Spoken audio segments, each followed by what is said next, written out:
Hey, this is Nicole Walters. You're listening to the Decoding Success Podcast.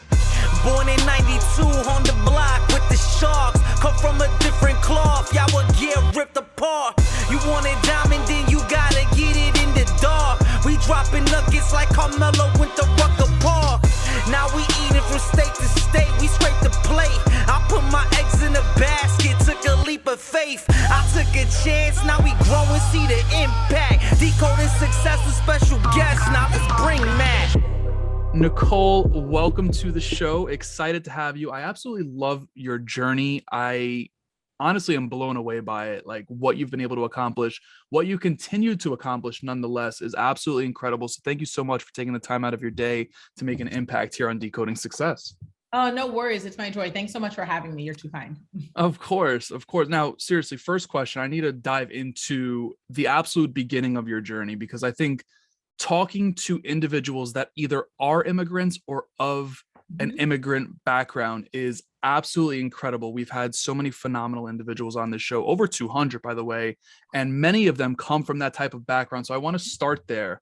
I know that your upbringing was quote unquote, and forgive me if I'm not quoting this perfectly, but short of money in a sense, right? And your dad was an absolute hustler. So I'm curious, first and foremost, what did you learn from your father's work ethic as an immigrant? Yeah, I mean, you put it kindly, like, no, we were poor. We were like Poe. We couldn't afford the O&R. Like we had no money. Okay, Matt, it was a situation. But, what was great was what you kind of called out is as immigrants, knowing that we're coming in and oftentimes starting at sort of the bottom of the barrel when it comes to, net worth in a new country, that work ethic is required. And that was absolutely my dad. He was a cab driver for 40 years. And my mom was a secretary at a boating insurance company. So a lot of my early moments, I think that, is shared, especially with the 200 guests you've had, that you'll probably hear echoed is that we spent a lot of our time watching our parents work, because they couldn't afford childcare and they needed to have a side by side. And that was just the opportunity. And that formed who we were. So it formed not just our awareness of what the struggle looks like and what we don't want, but also what it looks like to put in hour after hour behind a dream that really means something to you. Now, I'm curious, in your life, obviously seeing, people around us, people so close to us hustle like that. I'm curious, in your life, how did you not take it over the edge? Meaning, how did you not force yourself to just hustle and make sure that you're taking a meaningful pause? Oh, Matt, I do. That's the problem.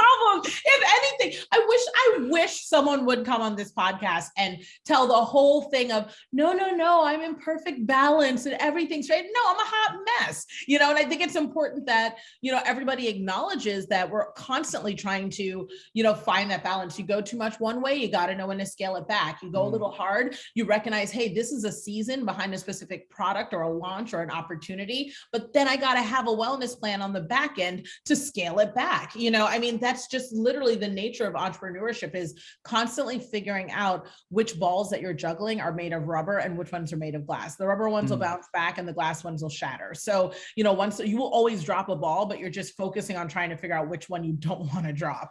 Right.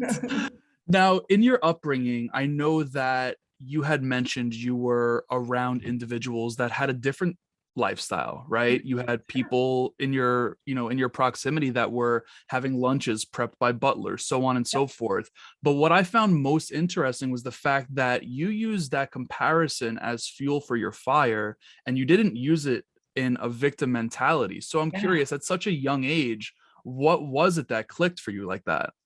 Yeah. So one of the things that I always talk about is with my dad driving around, downtown DC, because he was a cab driver in DC, we would see these incredibly, DC is like other level wealth. It's like New York, right? You go into cities and people who are wealthy, like around America, people who are wealthy are usually like business owners and things like that. But you go into like New York or DC and it's like just straight power. It's like a different type of money, and driving around, one of the things that my dad always made really clear to me was like, look, like what makes America special is that you can clean a building and you could have your name on the side of it, and it's not that one is lesser than the other. It's the fact that you have opportunity to be both, and that, or you can start in one and grow to the other if that's what you desire. So I think that I was always raised with a mentality that when I saw someone else's success, I never saw it as something that I needed to focus on dismantling how they got it, and in a negative way, like, oh, well, they only got it because they're this, or I would never have that opportunity because I couldn't do this, or their success isn't really success because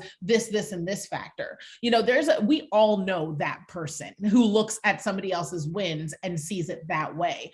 You can choose to be like that, or you can choose to look at them and say, if they did it, I can do it too.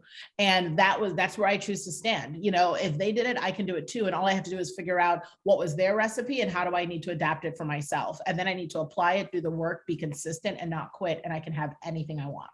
Absolutely. Now, I think that ties into a quote I believe I saw on your website. It was either on your website or social, where it was something along the lines of like, if you don't chase opportunity, no one's going to chase it for you. Yep. Now, was that directly from your father? Yeah, absolutely. Okay. And I believe he said it something like this: you know, you need to understand, we will not, never, ever will anyone chase something for you. You have to pick up your own bags. You have to put on your own shoes, and you need to run for it yourself. But, you know, it fit into Twitter with less characters. I love that. Now, listen, I'm guilty of this myself, right? And I know there are other people that tune into the show that are guilty of it. And I'm a millennial, so maybe I'm stereotyping us here, but like there is a little bit of a sense of entitlement, right? You know, so what's your advice to maybe drop that entitlement? Sure. You know, I think that the entitlement part, where it gets mislabeled is, it's true, millennials do have some degree of an entitlement there, but every generation does, you know? So if you look at generations before us, their entitlement really stood around, we feel entitled to having our house with the white picket fence, our 2.5 kids, our pension, our retirement fund. Like that's what they anticipated and expected that their work would earn them. That was an entitlement. And the same thing applies with us. I think our generation feels entitled to live and design a life that is fruitful, meaningful, and hopefully financially rewarding, you know, and we aren't willing to necessarily compromise one thing in order to get the other. So, you know, yes, we would like to also have a house and not live with our parents until we're 35, but we also only want to get those things as long as we're able to have a job that doesn't feel like it's trying to murder us every day, you know? So, I mean, you know, it's crazy because, you know, previous generations may not have thought the way, like my dad, you know, where he's like, look, like just work really hard. It doesn't matter what it is because it's just work, you know, where we also feel entitled to have happiness and peace and joy. And so, yes, it's still an entitlement, but no, I don't think it's an unhealthy thing. I think it's a positive development that we hopefully pass on to future generations because our joy matters. absolutely. And that actually happened in your life. Like you were crushing it in corporate, like Yeah. and I'm going to be polite here. I'll just say crushing it. I won't put an expletive before that, but I know that's what you were doing. But you had the courage to leave because it wasn't necessarily lighting up your soul or whatever. Where did that courage come from? Well, I think it came from the fact that, honestly, I just call it math, right? I looked at it and I said, I've given this company 10 years of my life. Can't I give myself one? If I just give myself 1 year and it doesn't work, then at least I can go back to this corporate thing and then just do that. You know what I mean? And be all in and not hear that nagging and not hear that what if thing and not hearing that, you know, like I'm just going to go hard for myself the way that I've gone hard for everyone else and it's worked for them. What would happen if I tried it for me? So I'm going to be completely honest. It's so easy to be like, oh yeah, you know, quit your job and just, you know, and don't be scared and do it afraid and like all those things. And yeah, those things are true. But the truth of the matter is mathematically, if you can do it for someone else for a decade, you can definitely do it for yourself for a year. And if it doesn't work, guess what? There's tons of corporate jobs and you obviously already know how to get them. So you can always Absolutely. I love that. I love that. Now, just out of curiosity, because I did it the absolute dumb way and I call myself out at it. Listen, I mean, I did it so dumb. I was working for one of the sharks on Shark Tank. Sure. Ego got a hold of me and I just quit. I was like, you know what? I'm done. Completely dumb move. Just like, whatever. I throw myself under the bus. It's amazing that you can own it though, because that means that you got everything you needed out of that moment and it wasn't dumb at all, you know, because it's a lesson learned. And I think that's what's critical is oftentimes we'll do those things where we'll just blow. Because I mean, I hire millennials, I hire younger millennials, you know, within my company and I hire Gen Z. And I've had moments like that where they'll quit and I'm just sitting here thinking to myself, this for this moment is not the brightest move, because if you just even if you'd been patient enough to stay still for 2 more years and tamp down your ego, different things would have happened for you. But the lesson that you learned right now needed to be learned. And if this is where you learned it, I'm glad you have it now. Do you know what I mean? Because that's going to serve you down the line. So dumb move in the moment, right move in the long run.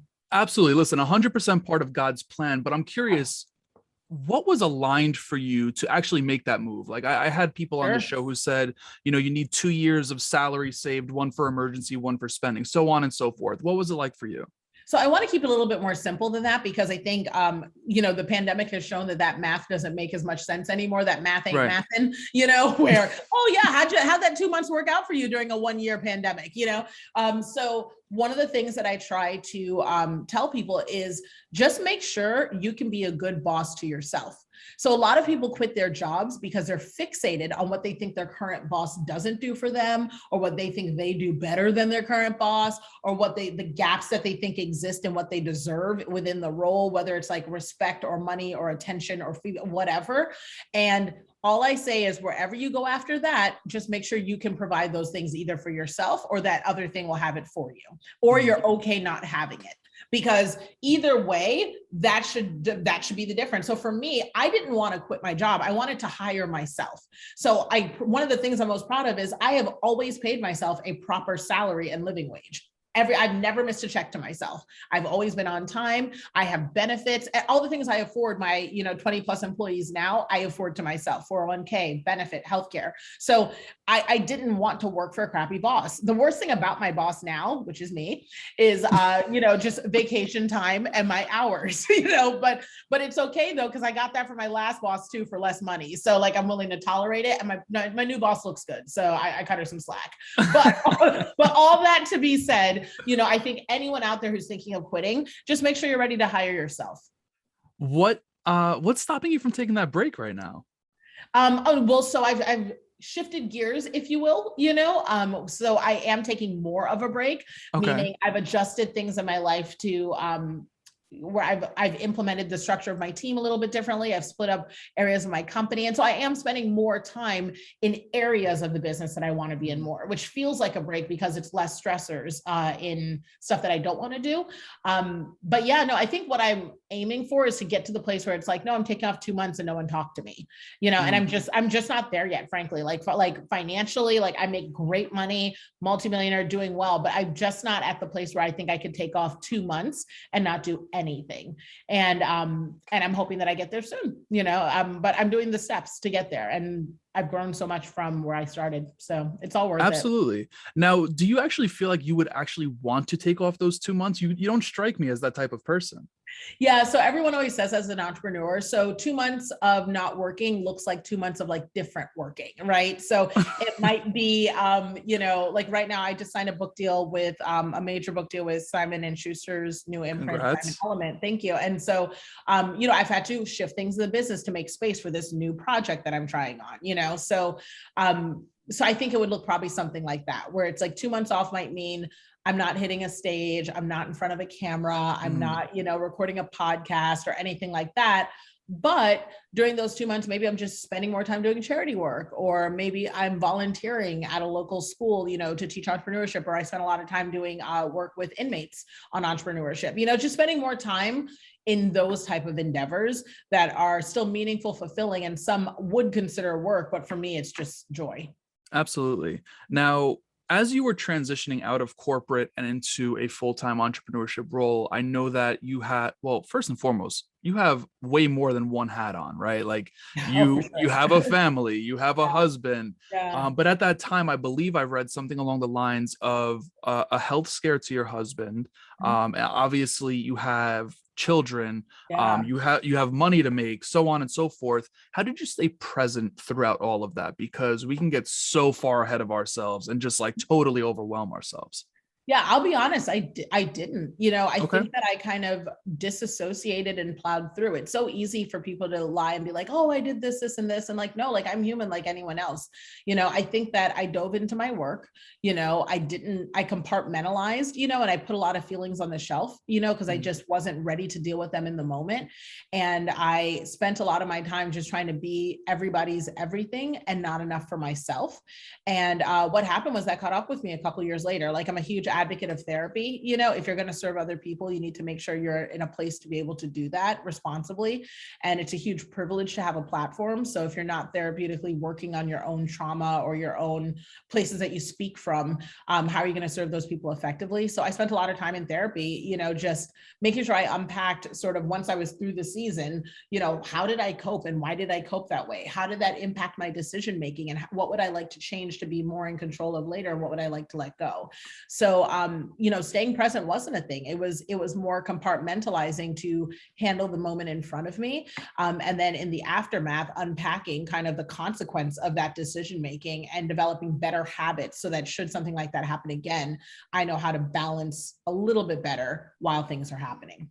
I love that. And I really appreciate the vulnerability as well. We talk about that rather often here, especially when it comes down to men who like totally avoid therapy and opening up and acting like we don't have any emotions whatsoever. So definitely appreciate that. Now, one thing that I absolutely love that you're doing, and I didn't even know about the book, so I'm really excited for that.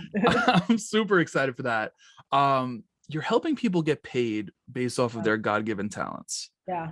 What does that blueprint look like? I can make the assumption here, and I already wrote down a few things, but I'm like, all right, let me ask before I start to assume. Yeah, no. So, I mean, the first part of it is just corporate foundations. So a lot of people feel like they don't really have any gifts that can be monetized. Odds are you're already doing something every single day for free that you can monetize and get paid for. So whether it's helping people with baby showers on the side, or setting up at the farmer's market, or giving excellent advice on people's web design, or whatever, there are things that you're known for that people come to you for that probably could be monetized and packaged. Now, the gap that I stand in that is really sort of my differentiator and what I've been known for is that I am a big believer in corporate foundations, but applying those foundations, but without giving up the integrity of who you are and your values, which is why most of us leave corporate, right? You know, it's like, we're just like, because everybody loves, you know, paid time off and a benefit and a regular paycheck. You know, these corporate things are good. You know, that we like not going to jail. We like knowing that the taxes are covered. Like,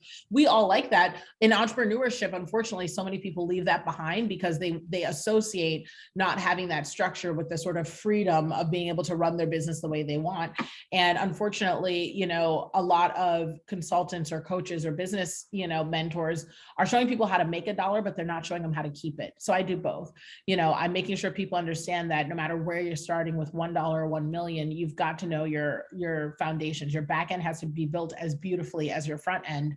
Otherwise, your business won't last. So yes, you can just get on TikTok. Yes, you can just learn Facebook ads. Yes, you can just use the hashtags and go viral and start the podcast and all that stuff. But at the end of the day, you can never skip the steps of building a business structure properly. And so I help people with that part. And then we just throw in the products after that. It's a simple recipe. I love that. Now, what's your advice for someone that may not know what their passion is or not know what their talents are? Because when I was going through and prepping for this, I'm like, I now I know what my talents are, but I asked myself at first and I was kind of blank for like 15 seconds. So I'm curious. Yeah, for sure. What I always tell people is, you know, life gives you clues, right? And you just have to listen for those. Some of the sentences to listen for are, can I pick your brain? Or how'd you get that started? Or someone saying to you, I've always wanted to do something like that. Or, man, we should chat like that. Or, oh, one of those days I got to come by and see how you do it. If as soon as I say those sentences, without a doubt, people listening will always say like, oh, a person has said this to me here, right? Or if there's ever been a time where you have spent a considerable amount of effort teaching someone something, answering a question for them, working through a problem, and they didn't take your advice. Meaning like, and we all know that feeling where it's like, I showed him all the things and then he didn't even do it, right? Or, and if you have anything that falls into any of those categories and those questions triggered anything, odds are whatever is on the other side of that is the thing that you should be monetizing. Because I think of people paying me as a commitment fee for themselves. They're putting down a fee, they're putting money on the table to be committed to the process, because I know I'll show up. I love what I do, you know, and I'm very good at it, you know, so it's the fact that they have to commit to showing up so that way they'll actually get it done. Because frankly, I already have my business, I already have my money, I already have my, you know, platform. It's me helping lend all those talents to other people so that they can get their own. How do you help someone flip the switch to want to get paid for something like that, right? Because I mean, even myself, I have a ton of people that ask me for advice, and I wouldn't charge them, their close friends regardless. But I know there's people out there that are in a situation like that or experience something of that nature, and they wouldn't even think to put a price tag to it. So, I mean, fundamentally, I don't know what you mean by you wouldn't charge them their close friends. Like it's more important to me that my close friends find success, because broke is contagious, and I can't have people around me who are not chasing after their own purpose, that aren't interested in success. And the last thing I can do with my time is have people just sit around telling me about their ideas that they're never going to pursue. So I absolutely charge. I don't do free. Like, I'm literally allergic to it. The only people I do free for is our churches, charity, and children. And that is it. And I always try to remind you that even the church pays the plumber. So I can't understand why I wouldn't charge someone for something that I do as a skill. Now, a huge part of that leap is everything has a cost, and that is a core business concept, right? Everything has a cost attached to it. So if I say I'm not going to charge my friend for 3.5 hours of my time to help them get something sorted out that they may or may not pursue because it's free, then where am I taking those 3.5 hours from? Because if I hear that someone can do free for a friend or a family or whatever else, all I'm hearing is that you have more time to invest in your own business, and you're just taking a loan from your future to give to somebody for free today. And I just don't understand why I would do that. If that's the case, why wouldn't I just go work in my business and give it to my friend for free? Do you know what I mean? Right. Like down the line, just be like, here, I'll just cut you a check. Don't even bother building your dream. I'll just go ahead and do it myself. So it's one of those things where I understand that it's like, oh, it's a friend, I want to help him out. And like 1 or 2 quick questions, sure, but I'm never going to sit down with you for coffee for an hour and a half to help you build something out without there being some sort of commitment to putting something on my calendar, a barter or some sort of exchange. And the difference for friends is friends always get just a little bit more. So where you may have committed to putting on the calendar for like an hour, I might give you 2, 3, and like, obviously you can text me, you have access to me that's different than everyone else. You know what I mean? Right, but like, right. No, it's not free. I still have to pay my team. I still have to pay. You're taking time from my kids. Like I'm supposed to look my kid in the face and be like, oh, I'm sorry, I have to go help my friend build their business and get rich and successful so they can take care of their kids. And you have to sit here and eat dinner by yourself. Like, no, you know what I mean? You're saying, Absolutely. If you're saying yes to one thing, you're saying no to something else. So absolutely. Now, do you think that getting paid always has to come down to something that's monetary? No. Okay. I am one of those big believers in my name having weight. So my name is trademarked, right? There's no better Nicole Walters, right? So my name's trademarked. And that's because I know how valuable my name is. From the minute that I started in this business and I only had $24 in the bank account, I still said no to certain events if I felt like the other speakers' values weren't in alignment with my own, because I always knew what my name would be worth and what it is still yet to be worth. So I never want somebody from 10 years ago to be like, I worked with Nicole Walters on such and such project, because I let my name to that carelessly, 10 years down the line when Nicole Walters has even more weight to it than it does today. So I say that to say that, yeah, it's not always about money. If you understand that your true, wealth, your true value is in your knowledge, your name, and the deeds that you do and your legacy. And that's where I put the real weight. So sure, I'll barter with someone, or I might lend my talents to their event. Or I have a good friend right now who's getting ready to launch a wine brand. And I told them, I was like, look, like, if you need help paying for whatever, like, I'll show up, you know what I mean? Like, and I'll, put the word out or whatever, and I can host like a little meet and greet there. So,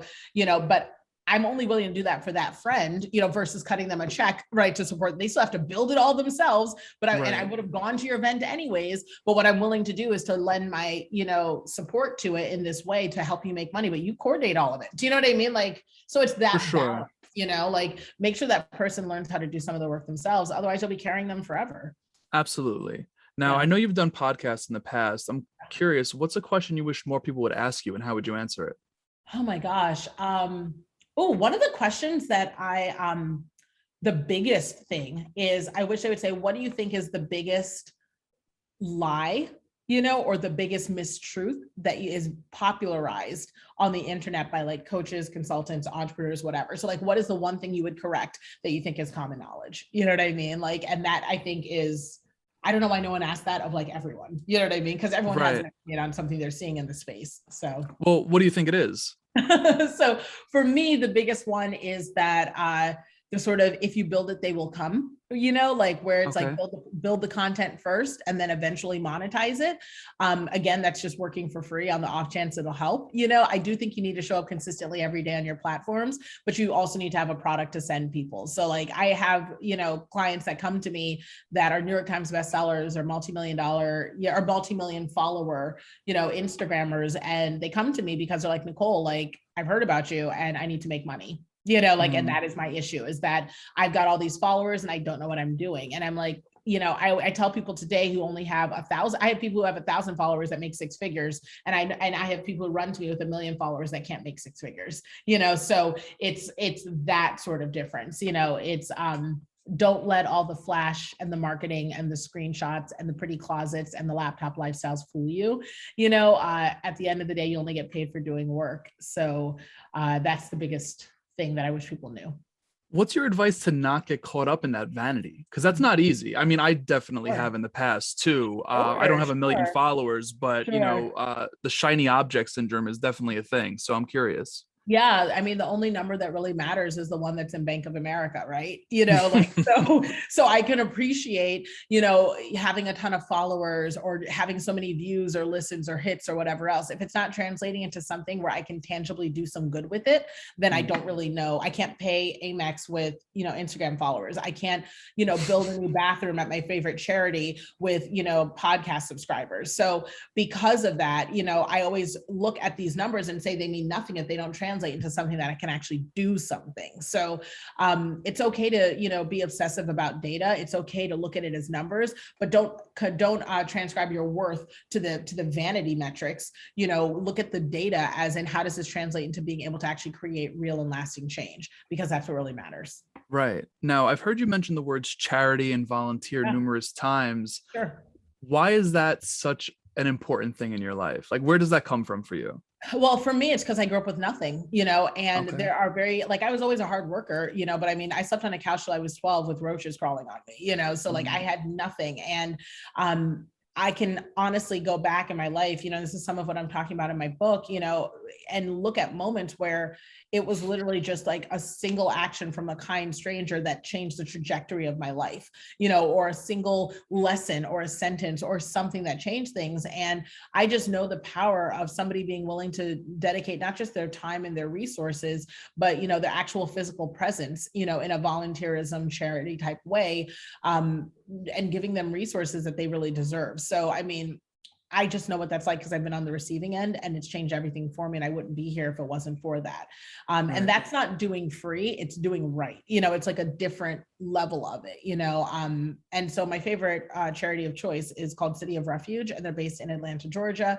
And one of the reasons why I lend myself to them is because they do 360 solutions. So they offer health and wellness, job training, housing, food and schooling, all of those things to everyone who comes in their doors. But they also need people on the ground. So being present is part of it, you know? And so that's why I think that a lot of people lose sight because they get caught up in these vanity metrics and in like the next sneakers or the closet or the whatever. And all these material things are fleeting, you know, but when you're able to, you know, build a bathroom, you know, for people that every single day they use it, they realize that they're worth more and they're able to like, because that place is home to them now when they came out of an abusive situation, that's when you're doing something that actually lasts and matters, that focus on that stuff. So that's why I do volunteer work, so I can go see the stuff that matters, because what's in my closet doesn't, you know what I mean? For sure. Now, how are you instilling, and this is just totally random, how are you instilling the coming from the quote unquote bottom and versus where you are now in your children today? Sure. So my kids don't get jack. Like that's just literally how that works. They work for everything. Okay. So, I mean, like, obviously they live in a nice home. Obviously they have access to nice trips. Obviously, you know, whenever we do family things, you know, we're doing that as a family, and they have like nice Christmases and birthdays and yada, yada, but they're expected to work. We call ourselves Team Walters, you know, so they have a team role. If they aren't able to keep up their grades, stay out of trouble, be kind to others, do volunteer work, you know, show up in this world as a good global citizen, then they make it difficult for me to do my job. Do you know what I mean? Like, which is to go work and to do my thing. So for instance, like my 10-year-old has been doing her own laundry since she was 6, you know, like, that's and amazing.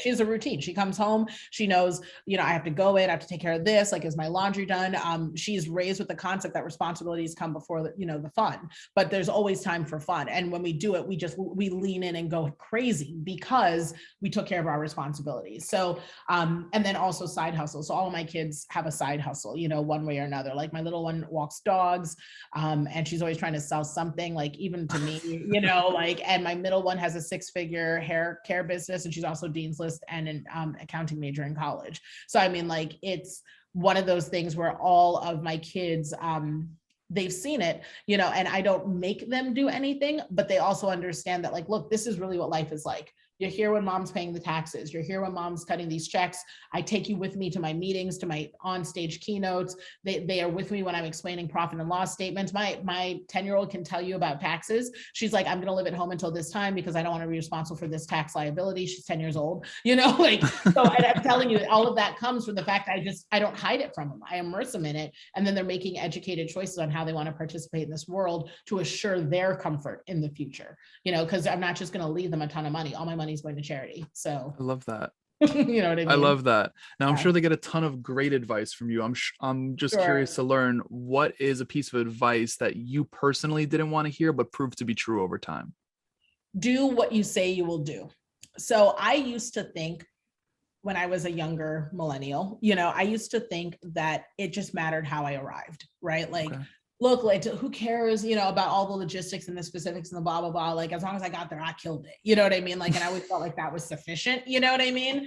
And I realize now that communication is everything, everywhere, in your marriage, in your relationships with your clients, with your business, everything. And even on social media. So if you're saying, hey, look, I will show up at this time to do this thing at this, like, just do that, you know, and do what you say you will do isn't just pressure to always be perfect. It's also an opportunity to communicate what you cannot do. So there's nothing wrong with saying, look, I can't do this. And that's where I think a lot of people get stuck, is they feel like if I take that standpoint of life that I'll do what I say I will do, that means I'm always going to be committed to things. No, it also means that you can say, look, I'm not doing that. Healthy boundary. That's never going to be a thing.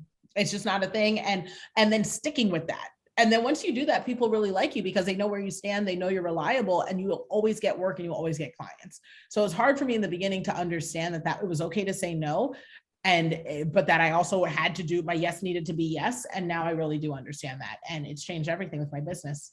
I love that. Now, last question for you. If Nicole lives to whatever year she wants to live, Yeah. puts out as many books, hops on as many stages and podcasts, so on and so forth, if you could only be remembered for one piece of advice, though, what would it be? Gosh, I guess I'm a God girl. So the biggest thing would be that I gave God the glory, you know, that, like, she didn't live a life that was about her, but she lived a life that was pleasing to him, you know? I love that. So that's what I hope people say. That's powerful. I absolutely love that. Now, Nicole, thank you again for this opportunity. A lot of value to unpack here. This is like a listen to twice episode. Awesome. I'm going to make sure that websites, socials, all of that good stuff is in the show notes, but do you have anything else on the horizon that we should make people aware of? Yeah, I tomorrow debuts season 7 of Entrepreneurial Elevator Pitch, which is like a Shark Tank like show where I am one of the investors. So people get to watch me, you know, be funny, entertaining, buy some businesses, give good business advice, all that good stuff. So they can tune in there.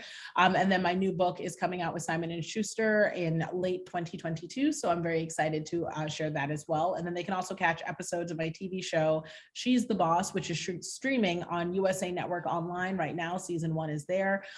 So they can definitely feel free to watch and laugh. Love it. Nicole, thank you so much for this opportunity. You absolutely killed it. So seriously, thank you again. Oh, you're awesome. Thanks for having me. Born in 92 on the block with the Sharks. Come from a different cloth, y'all will get ripped apart. You want it diamond, then you gotta get it in the dark. We dropping nuggets like Carmelo went to Rucker Park. Now we eating from state to state.